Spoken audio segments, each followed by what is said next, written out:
ஆந்திர மாநிலத்தில் மக்களவைத் தேர்தலுடன் சட்டப்பேரவைத் தேர்தலும் நடைபெறும் என்று முதலமைச்சர் ஜெகன்மோகன் ரெட்டி போட்டியிடக்கூடிய புலிவந்தலா தொகுதியின் நிலவரம் எப்படி உள்ளது என்பது குறித்தும் அங்க இருக்கக்கூடிய நம்முடைய சிறப்பு செய்தியாளர் ரகுவரனிடம் கேட்கலாம். ரகுவரன், அங்க தேர்தல் களம் எப்படி இருக்கு? அங்க இருக்கக்கூடிய பாஜக, காங்கிரஸ் மற்றும் இல்லாமல் அங்க இருக்கக்கூடிய ஒய்எஸ்ஆர் ரெட்டியுடைய கட்சி அப்படின்றது தேர்தல் பரப்புரையில் எந்த அளவுக்கு தீவிரமாக ஈடுபட்டிருக்காங்க?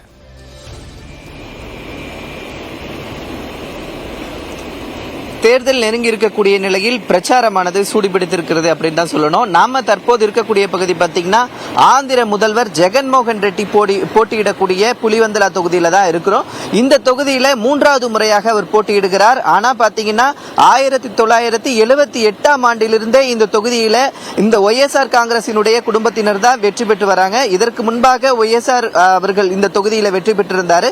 தற்போது ஜெகன்மோகன் இந்த தொகுதியில இருக்கிறாரு. குறிப்பா பாத்தீங்கன்னா ஆந்திராவினுடைய வளர்ச்சி முகமாக இந்த புலிவந்தலா தொகுதியை அறிவித்திருக்கிறார் ஜெகன்மோகன் ரெட்டி.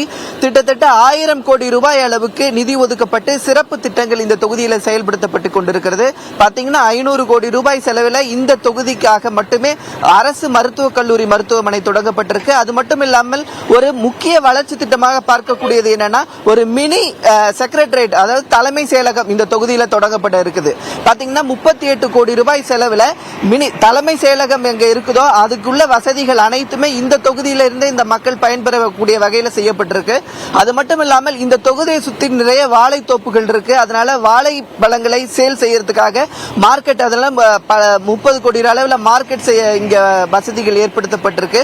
பல திட்டங்கள், வளர்ச்சி திட்டங்கள் இங்க செய்யப்பட்டிருக்கு. குறிப்பா பாத்தீங்கன்னா ஆந்திராவினுடைய மாடலாக இந்த தொகுதியை அறிவிச்சிருக்கிறாரு. அதனாலதான் இவ்வளவு வளர்ச்சி பணிகள் மேற்கொண்டு இருக்காங்க. அதனால மீண்டுமே இங்க ஜெய் அண்ணா என்ற கோஷம் இங்க வந்து எழுப்பப்பட்டு இருப்பதை பார்க்க முடிகிறது. தேர்தல் முடிவுகள் தெரிய வரும். உங்களுடைய விரிவான தகவலுக்கு நன்றி ரகுவரன்.